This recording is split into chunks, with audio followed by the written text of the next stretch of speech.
The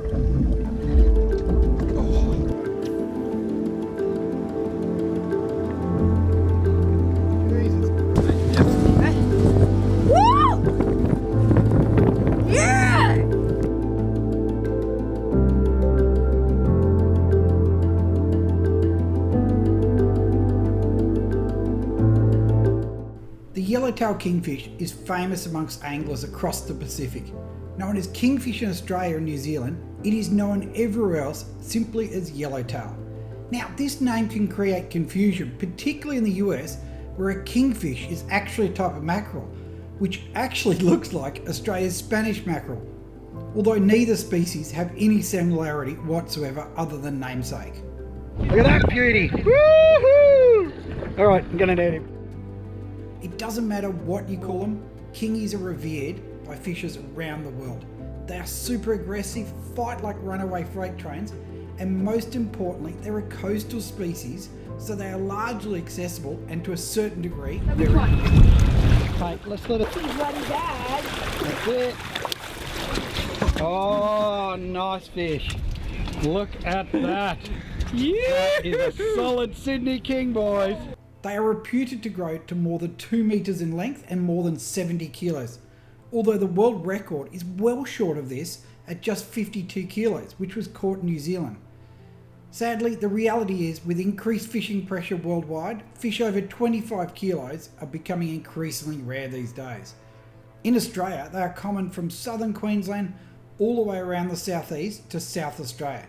Interestingly, as the East Australian current pushes south, there are ever-increasing numbers being reported out of Tasmania. They are also present off Western Australia, north past the Abrolhos, but the population is much smaller compared to the east coast. Further afield, they're found from Japan to California to Mexico. Kingfish favour coastal waters, but can also be present over remote offshore islands like Lord Howe and the Kermadec, as well as seamounts, particularly in the Tasman Sea. While they're primarily found in water under 100 metres in depth, in subtropical waters like northern New South Wales, they can be found out on deep reefs along the continental shelf. But interestingly, this does not occur in southern New South Wales at all. Immature fish, however, can be found out in the open ocean under flotsam in huge numbers. Kingfish are a fast-growing species and can reach 60 centimetres in just 2 years. Age studies suggest that they max out at around 10 years, although one fish tagged in Australia was a staggering 21 years of age, but only 136 centimetres long. The biggest kingfish caught consistently come from New Zealand, although South Australia does also produce a smattering of fish to around 40 kilos. The kingfish are often confused with other members of the Seriola family, particularly amberjack and Samson fish. All three species look very similar and can be difficult to distinguish at times, especially when immature. The only spot you can catch all three species together is in New South Wales, and one lucky angler, Cooper McGlashan, managed to catch all three in 3 consecutive casts while fishing off Sydney. Females reach sexual maturity somewhere between 80 and 95 centimetres in length, depending on which report you read, while the males are much smaller. At this size, females will be around 4 to 5 years of age and can potentially produce 2 million eggs. Spawning occurs in spring and summer. Interestingly, the introduction of marine park lockouts in New South Wales was promoted as protecting fish breeding grounds, species like kingfish. However, the science appears to be wrong and in reality has done nothing to protect stocks at all. In fact, marine parks appear to have accelerated the decline of stocks, highlighting a need for better research. Despite females not maturing till at least 80 centimetres, the size limit is just 60 centimetres in both states in Australia. New South Wales raised their limit, but only managed to get a measly 65 centimetres after there was outcry from commercial and unbelievably some recreational fishing groups opposing any change. Even at 65 centimetres, the fish have still had no opportunity to spawn, and it is most likely that this is contributing to the decline also. Alternately, New Zealand is slightly better, with a minimum size of 75 centimetres. While pelagic in nature, kingfish are primarily a coastal species that favour distinct structure like reefs, islands, pinnacles and bommies. They also have a preference for man-made structure like wrecks, wharves and navigation markers. A schooling fish, immature models, can stack up in massive shoals measured by the tonne, while the mature models tend to form smaller pods. A popular sport fish, tag and release has become very common as anglers forge a path for conservation to protect the species. The New South Wales Game Fish Tagging Program, which is one of the largest fish tagging programs in the world, has revealed some interesting results. More than 400,000 fish have been tagged, and of that 36,000 kings have been tagged, and 2,200 odd have been recaptured. One fish tagged in southern New South Wales at just 65 centimetres and 2.5 kilos was recaptured 11 years later off Foster, New South Wales, measuring more than 130 centimetres and 20 kilos.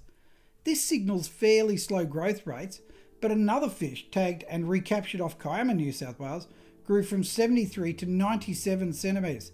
That's 24 centimetres in just 6 months. One fish satellite tagged in Victoria travelled more than 1,000 kilometres in 69 days, averaging 14.5 kilometres per day.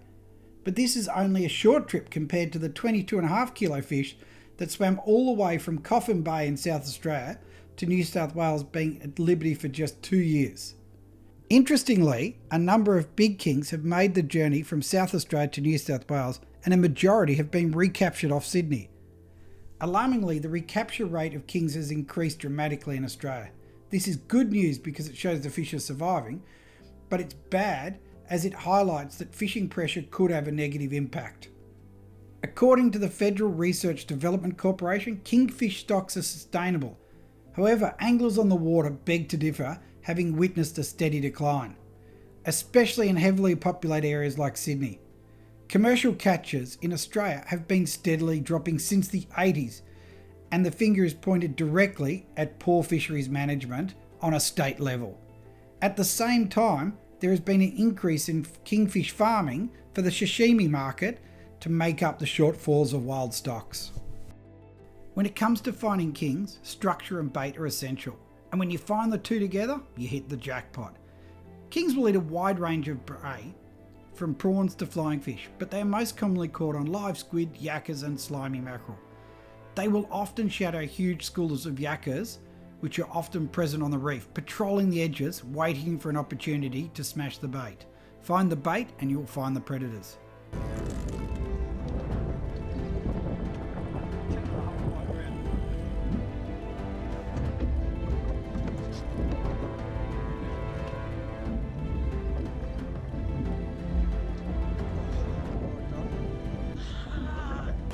Kingfish will also enter bays and estuaries, where they push the bait up against the shoreline, smashing it. It's amazing to watch and can even happen in suburban Sydney. And it's a spectacle like no other as the kings feed ferociously, right at your feet. At other times they can be much more subtle, just breezing on the surface as they chase small prey. Casting soft plastic stick baits and poppers like the infamous rooster popper is the best way to target them in these situations. But still, the fish can be incredibly fussy at times. Squid, slimy mackerel and garfish at times. Once you hook up, hang on because the kings are famous for fighting dirty and will crush you in the reef without hesitation. But when you bring it up, hold it in the water as long as you can because the fighting actions of one kingfish will bring the others as well. If you don't want to get your hands dirty, then jigging is also very successful, particularly in deeper water.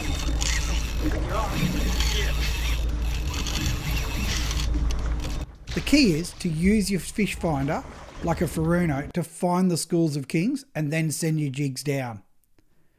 While this is more physical technique, it's also deadly, especially in deep water.